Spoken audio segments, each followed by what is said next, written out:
the unique quality of intimacy that lives in me, as me, and through me. When it's clarified, it's clarifying the divine. The divine experiences a sudden, shocking self-recognition through looking at me. And as I evolve through reincarnations, by incarnating again and again and encountering similar sets of circumstances, in other words, one life, the circumstance of one life writes the play of the next life, then I birth a new set of circumstances that allow precisely the right clarification that needs to take place to deepen my quality of intimacy, to deepen my potency. And then I become more God.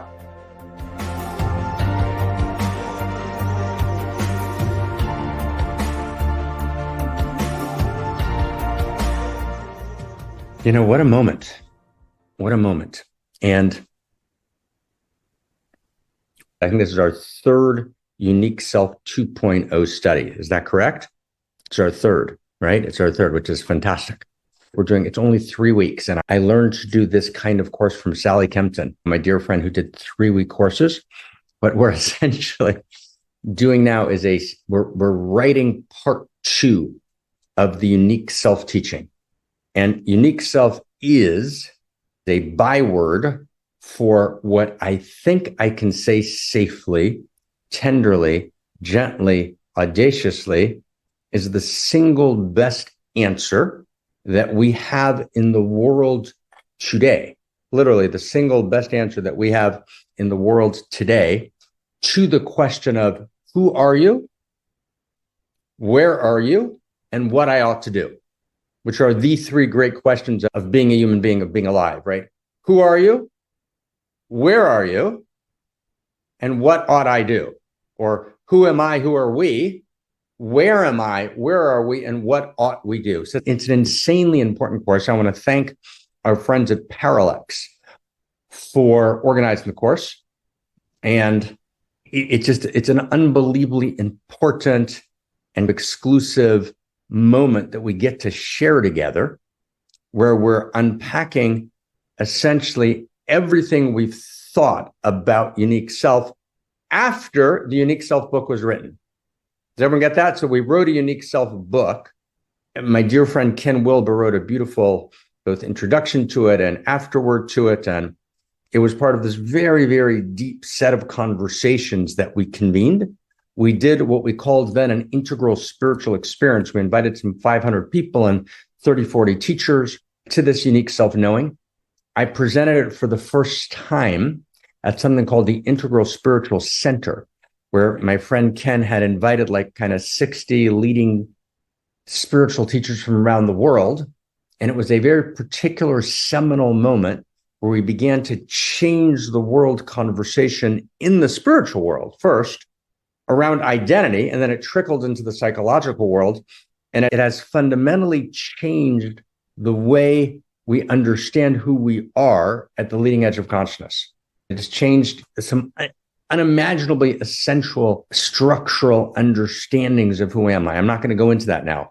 So we put that change, we put that shift, we put that monumental evolution of culture and consciousness, this evolution of the source code, right, into that book, Your Unique Self. We created a Unique Self Institute, which Claire Molinaro is directing and David is co-directing with her. And I founded it originally with Claire. And between 2011 and between 2025, where we are now, we've spent an enormous amount of time pouring our heart and our vulnerability and our openness and the acuity of our minds. We've poured thousands and thousands of hours into clarifying these questions, clarifying unique self. And we're now writing a second volume of what we call Lena's style. In honor of Lena. Lena, you have a style named after you, meaning oral essays. So the second volume of Unique Self will be what we call oral essays, but it's a whole set of about 15 major fundamental, source code, insight, reconfigurings of how we understand ourselves. So it's 15 kind of additional ideas.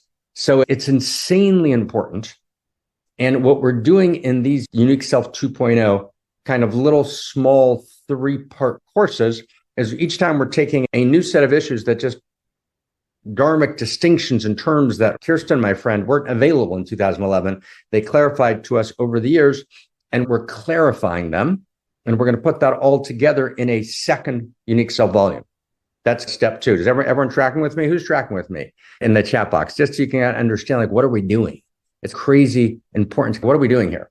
Right. Then after that's done, right, then together with Zach Stein, with Ken, with other people, we'll actually formalize those 2 volumes, perhaps in a much bigger volume, which Zach and I call Unique Voice. Unique Voices, we're going to take the leading edges of developmental thought, and Zach particularly is a leading developmentalist, right? Developmental structures of consciousness. So we're going to take development and my work on unique self in these 2 volumes. We're going to try and bring it together in a third kind of volume in a unique voice, which we hope will be the source code changing, defining voice that moves us forward. Now, track with me for a second. Like, what the fuck are we talking about? Why does this matter? So what I didn't just do is share with you, and this is a very intimate moment, right? I'm not marketing a course, quite the opposite. It's a very intimate moment. This is not about, okay, let's sell a bunch of books. Let's think very different. I'm trying to share what we're actually doing at the center. What are we doing here? We're at a moment of metacrisis. A. B, we're at a moment in which we as human beings need to live our fullest, most potent, most powerful, most poignant lives. We need to be the most good, the most true, the most beautiful. We need to become who we must become. And we can only become who we must become when we remember who we are. When we remember who we are, we're not just recovering, right, Terry, my friend, not just a memory of the past, we're recovering a memory of the future, right? So who we must become.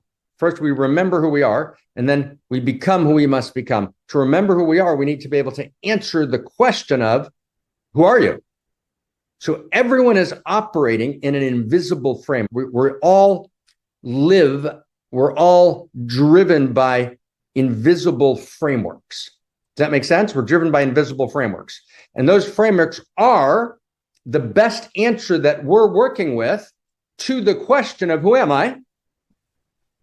Who I must become, where am I, where are we, what we must become, what I must become, right? But based on the where question, because who am I is related to where am I. If I live, for example, in a materialist world, which is devoid of inherent meaning or value, right, then that's a particular place to live, right? That's a postmodern flatland. But if I live in a fundamentalist world, which is one particular vision of religion explained one particular way, where only that group is the chosen group and everyone else just got bad radio transmission signals, and if only they could switch to the right station, they'd be okay. So we might have to make sure to switch them to the right station to make sure they're listening. So that's a kind of fundamentalism, right? That's another answer to the question of where. Or if we live in a world in which is a purely agnostic world, we just don't know. So we just live in an ultimate uncertainty. That's another version of postmodernism. We live in uncertainty. There are no certain answers to anything, right? So we just live in the uncertainty. We're all agnostics. It's the great agnostic generation, right? If that's where we live, right, where no certainties are available and all is uncertainty, and any attempt to resolve any uncertainty is an act of kind of dogmatic despotism, and perhaps driven by desperation, but ultimately must be denied in the name of the idolatry of uncertainty, that's another place to live. Does everyone get that? Those are answers to where. What kind of world do we live in? Or we live in a world which we honor the mystery. The mystery itself is a value of cosmos, and the mystery holds uncertainty, but the mystery also holds radical certainties, things that we know. We can actually know in our bodies, hearts, and minds something of the good, the true, and the beautiful. We can actually realize something of purpose, right? We can actually experience, right, our potency, right? We can experience our potency. We can experience, right, our capacity to keep a promise, right, that must be kept, right? We're the promise keepers, right? We can keep, there's oaths that have been made and promises that must be kept. And we have the dignity and the divinity and the capacity to keep those promises. That we're in an Anthropocene where our decisions affect all future generations.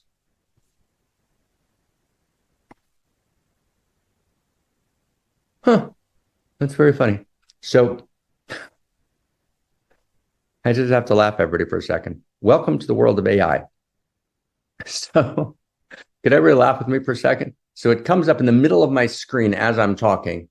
Confirm your speaking language. These words are very sophisticated. It sounds like you might have switched to a different language. I have to take a picture of this. No one's going to believe that this is here. It says, it sounds like here. It sounds like you might have switched right to a different language. Please update it so we can provide better quality transcription. That's hilarious. Okay. Oh my God. This is the language of the news story. This is the language of the news story that can't be mediated right through AI, that doesn't actually recognize the quality of what's actually happening in this moment. We are creating new language. We're creating a new field of language, right? We're deciphering and we're disclosing an evolution of language. We're articulating new words, right? These are the words. We need new words. Huh. So that's Unique Self 2.0. Okay. Here we go, my friends. Here we go. So we're talking about reincarnation. This is week 2. Normally, I would recapitulate week 1. Okay. That's normally what I do. But because we have till about 2:05, okay, because we have about 2:05, I'm not going to recapitulate week 1. I will get to a recapitulation next week. We're doing several weeks on reincarnation and to get more and more personal and wilder as we go.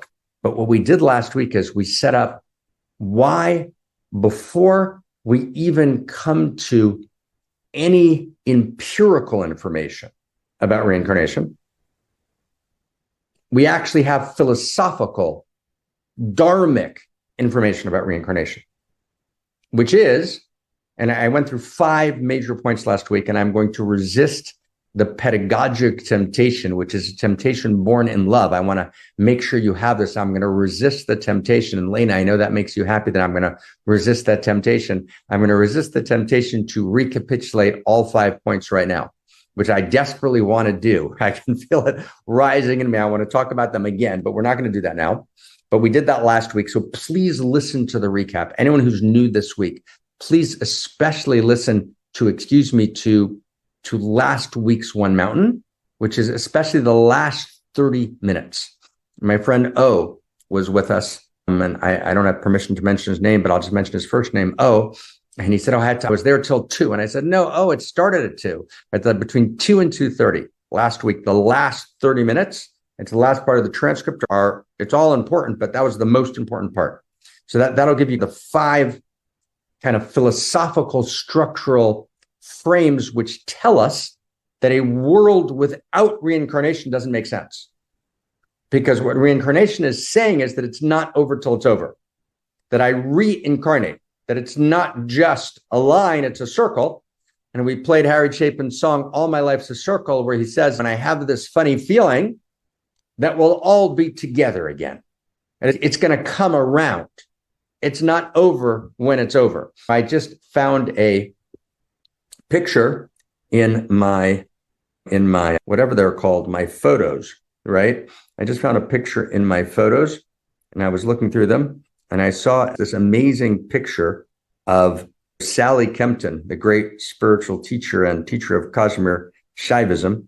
And she was dancing, right, with Zion. It's right here. It's just beautiful to see. There's Sally here. Can everyone see it? That's Sally with Zion when he's a little boy, and Zion's great mom, Mariana Kaplan. And there's Sally. And I just saw this picture. And you're like, where is Sally? Can everyone see the picture? Can you see it? Can you see it? Is it okay? Is it an okay place? And you're like, where's Sally? Where's Sally? Where'd Sally go? She was with us for so many years, and then all of a sudden, she's not here. And it actually doesn't quite make sense. Okay, can you feel that, everybody? I was talking to Barbara, right before One Mountain a bunch of years ago, Barbara Marks Hubbard. And I called her right before One Mountain, and she got on the phone, and the doctor said she'd had an incident 4 or 5 hours before. She'd just gone to the hospital for something routine. She was feeling strong and good. And she gets on the phone and she says, Mark, you're in that beautiful Barbara voice. And we had just talked the night before, Thursday night, and we had talked about One Mountain. or maybe it was Saturday night, we had talked about One Mountain and about our vision for its future and what it needed to become. And she never said another word after that. It was her last word. I jumped in a plane right after One Mountain. She died 3 days later, and I was by her bedside those last 3 days. Where's Barbara? Did everyone get that? Like, where's Barbara? Where's Barbara? How many of you remember the dialogues we did with my friend, the penultimate controversial Andrew Cohen, right, who was a wild and complex character, and Ken Wilber and I did a eulogy for him here together. And where's Andrew? Like, where's Andrew? Where'd Andrew go? And just do that for a second in the chat box. Just add in a name for yourselves. Add in a name that's like, where is that person? Where are they? Add in a name, everyone. If you can add in a name or two names, right? Where are they? Where are they? Right? Where'd they go? Right? Where'd they go? Anybody else? Right? Just pour that name in. Where are they? Where are they? Where are they? So in the lineage, there's this very deep realization that there are two paths when we pass. And one path is a soul reaches ultimate completion. Right? There's this ultimate completion of the soul. And then the soul may decide, right, that they're done. They've gone through thousands of incarnations and they've learned every lesson. They've gone through every transformation. And there's this place where the soul then, right, as it were, lives on in this eternal place, constantly transforming and constant realization, but doesn't come back to the world of incarnating. That's the word reincarnation, incarnate. It doesn't reincarnate. It doesn't become materially real. Spirit doesn't become material. The unmanifest of that individuated spirit doesn't reincarnate. Right? We say the word reincarnation so quickly, right? Reincarnate means the soul stuff, the intrinsic spirit stuff doesn't reincarnate in this world. But then there's another path, which is true for 99% of individuated souls, where the soul is in middle of the story. The soul is incomplete. And then when that soul is somehow incomplete, the soul or the unique self or the individuated essence or the unique configuration of coherence and intimacy, that is that stuff of the divine, that is that stuff of the infinite that was made manifest in a particular personhood in one lifetime. Sally, right? Barbara, Andrew, actually Jerry comes back, Ted, and reincarnates in order to complete, in order to learn something else, in order to clarify, in order to transform. And so the realization of new gnosis, of new knowledge, of new intimate knowledge that becomes part of the very fabric, the very essence of one's beingness, that's the purpose of being alive. The purpose of being alive is to transform, to deepen, to become a wider, deeper, better lover. It's to be able to love more intensely, to love more widely, to love more deeply, to love more precisely, to see more clearly, because love is a perception. So this realization is core to the nature of reality. It would be unjust if this didn't happen, right? Because people don't complete in one lifetime. So I want to share with you two kinds of sources, which I'm going to do this week and next week. And I'm going to share between this week and next week about 10 stories, which I've tried to choose carefully. And I'm going to share a couple of different kinds of stories, right, this week and next week. So first, I'm going to go back to an essay written in 1960 by Ian Stevenson, who's a doctor, was at the University of Virginia.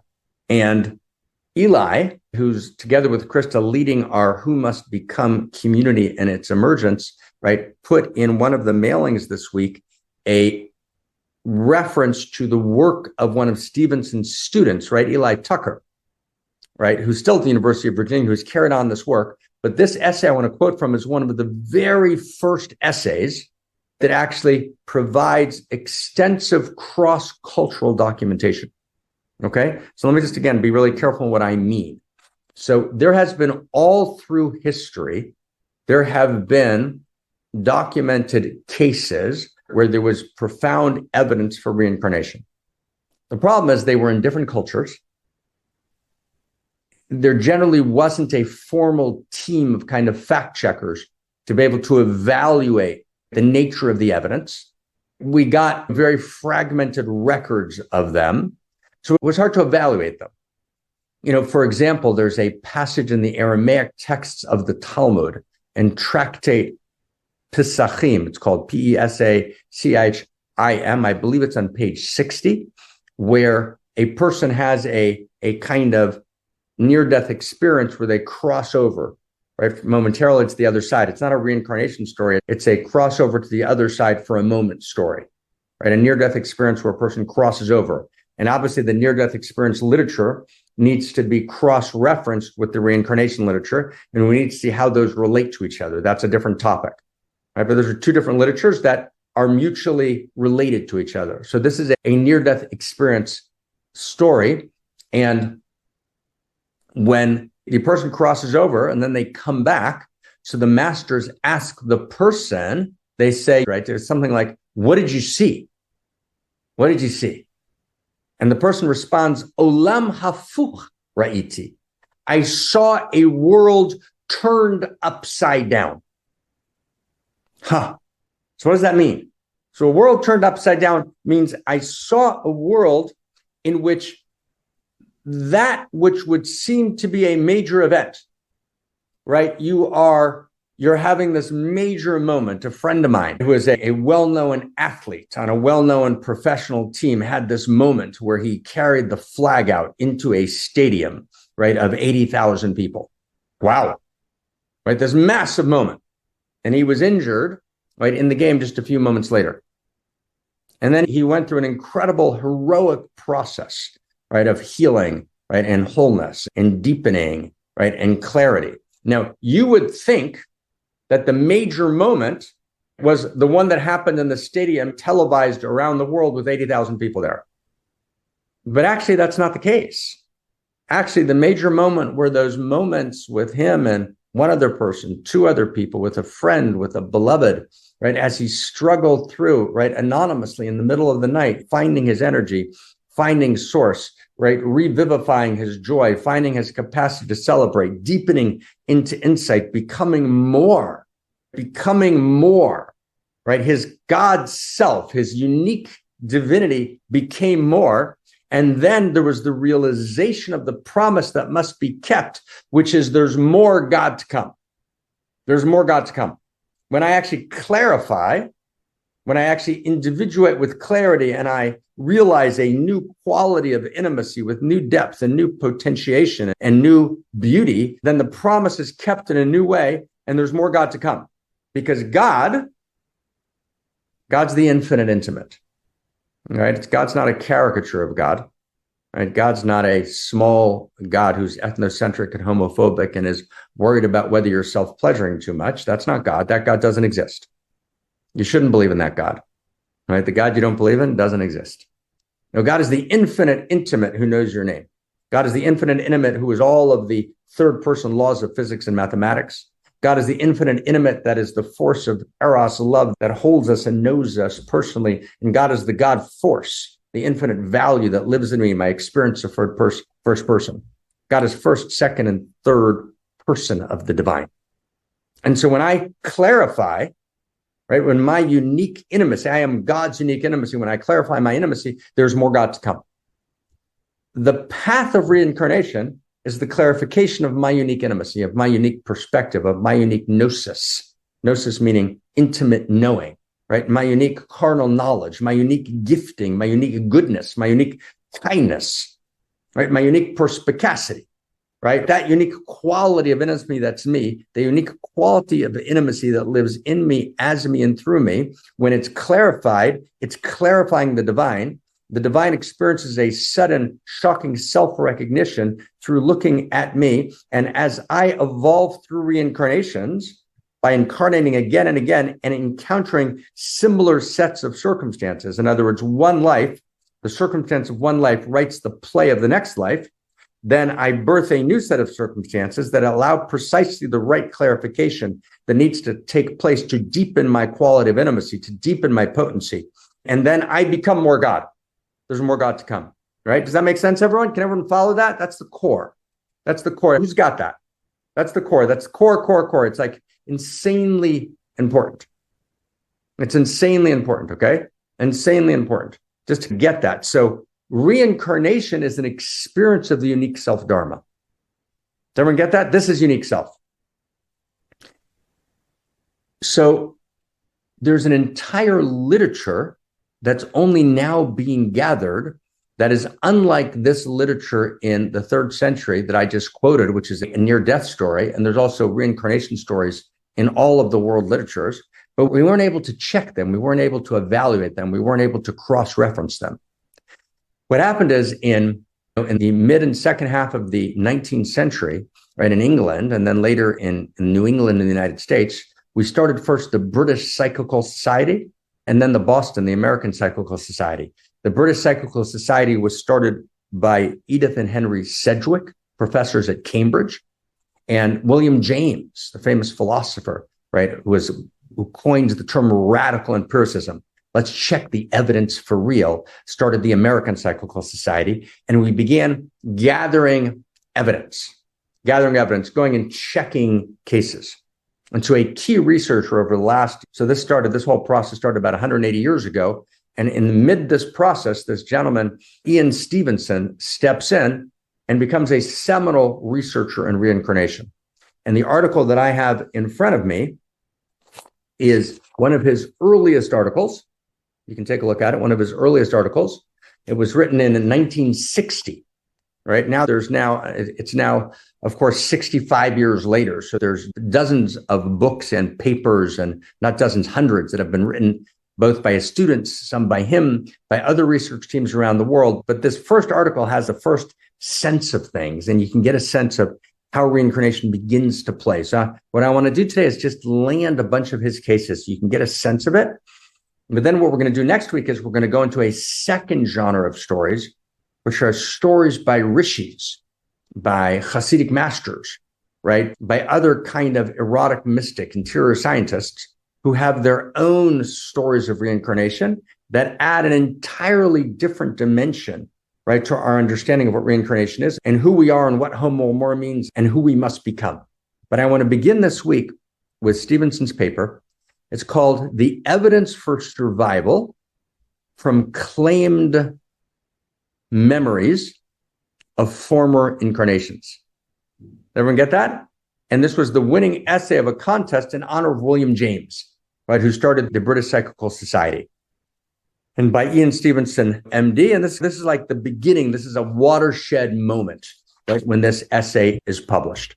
So what I want to do is just read you just a couple of the cases, right? So you can get a direct sense of it. Okay. Is everybody ready? Do I have a drum roll?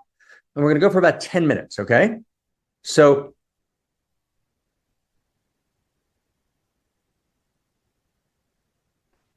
a Dutch portrait painter named Henrietta Roos married a man called Weiss, whom she subsequently divorced.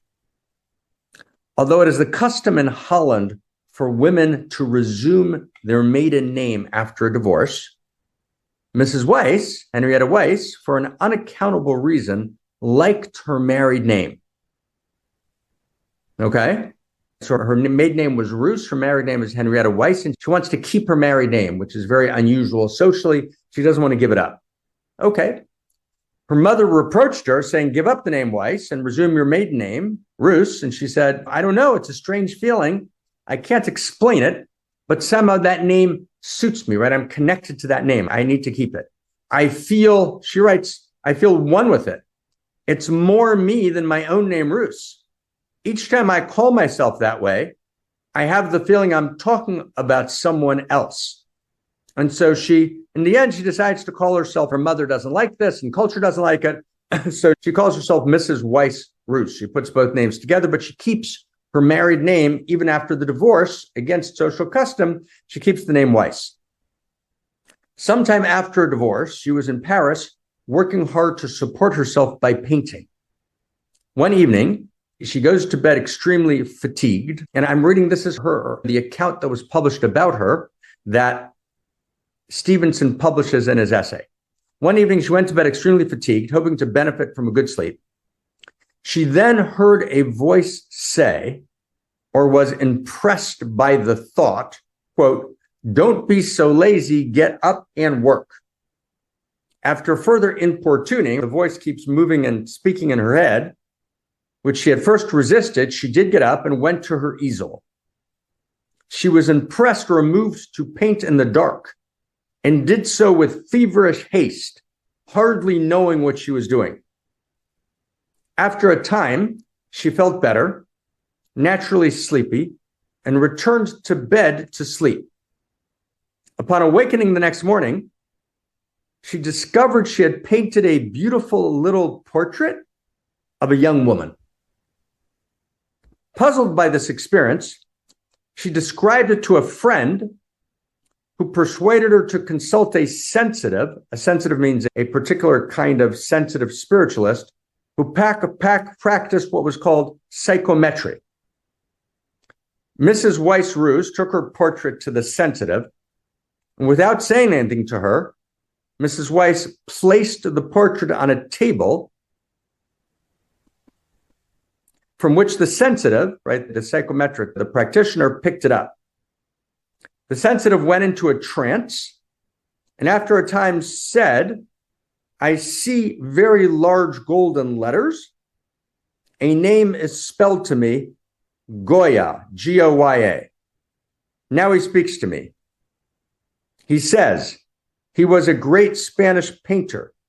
He had to fly from his country, from his enemies, and it was you," meaning the woman in the painting that Mrs. Weiss-Ruse painted in the middle of the night, "it was you who received him in your home in a big southern city in France until the end of his life. He is still so thankful for this that he wants to guide you, but he is not satisfied. You resist too much. You are too much tied up in your academic education. You never relax and let him guide you. You make it very difficult for him. He therefore made you paint in the dark so you couldn't see what you were doing." At the time of this communication, Mrs. Weiss-Ruse had never read anything about Goya, right, the Spanish painter. However, that same evening, she went to a home where her host owned a copy of the Life of Goya. She borrowed this. She borrows the book and was astounded to find in this book, The Life of Goya, that very same night that she had talked to the sensitive, an account of Leocadia Weiss, the woman in whose home Goya had lived during his exile from Spain at the end of his life. Wow. Does everyone get the story? Who got the story? Who followed the story? Just give me in the chat box. It's like, So you have this story. This is an early account. There's no direct evidence here. It's not hardcore scientific evidence, but there's this sense she's attached to the name Weiss. She doesn't know why. Like she has this kind of dream in the middle of the night that kind of demands attention, right? She gets up and paints. She paints the image of this woman, right? This younger woman, right? And then the sensitive spells out the name Goya. She happens to go that night to someone's house who has a book, The Life of Goya, and there's this woman, right, who is actually the person who took Goya in at the end of his life after he had to flee his enemies. And of course, right, her experience is that she's the reincarnation of this woman, and Goya is coming to her to repay the debt to teach her painting. Right? Can you feel that? Okay. So stay with me. I'm going to read one more. And they're very beautiful. And we're going to go on. I'm going to analyze them more deeply next week, but I want you to just get a sense of them. Okay? And this is the case of Katsugoro, the Japanese boy. And I'm intentionally moving to Japan, to a different world. Okay? Okay, now stay with me, okay? Katsugoro, when about 8 years old, this Japanese boy, tells his parents that he had been called Tozo in a preceding life a few years earlier. So Katsugura says, my name was Tozo. And as we're going to see, there's an entire genre of children who actually have these memories. And we're going to talk about who and why and how and where. That's next week. But I just want to give you the second case, right? So Tatsugura says, my name was Tozo, right? I lived, right, a few years earlier, I finished my lifetime. And in this previous life when I was Tozo, I was the son of a farmer called Kyubei and his wife Shizu. And I lived in a village called Hodokubo. He further stated, Katsugura, the young 8-year-old boy, that Kyubei, right, had died, his father, and that his mother had then married a man named Hanshiro. He said that he himself, Tozo, had died of smallpox at the age of 6, a year after his father had died. And then he gave details of his burial and described the appearance of his former parents and their house. So he was able to describe his former parents, Kyubei and Shizu, and to describe their house. Eventually, right after driving his parents crazy, Katsugura is taken to the village, a different village that he named. And the very persons that he could not have known anything about were found or identified to have lived there. Then in the village, when he got to the village, unaccompanied by anyone from the village, he led the way exactly to his former parents' house, and he recognized his former parents' house. And he pointed to a shop and a tree in that neighborhood, and he said, wow, those were not there when I was here in a previous life, and he was correct. And there were actually 16 distinct items that Katsugura could have no knowledge of that matched verified facts. So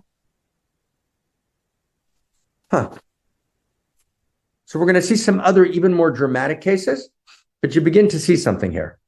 Something's going on. There's this phenomena. There's this radical new set of empirical informations, and it's unbelievably important. We're just getting started. So we've done the first 2 weeks. We're just getting started with reincarnation. Like, we've barely gotten started. If you think it's been interesting the last 2 weeks, we're barely getting started. And we can't be homo amor without taking seriously this information of the interior sciences. And what I said was that this year, one of the things I want to do is introduce into homo amor this new information of the interior sciences. So we've gotten started. It's crazy pleasure to be together. Welcome, welcome, welcome, welcome.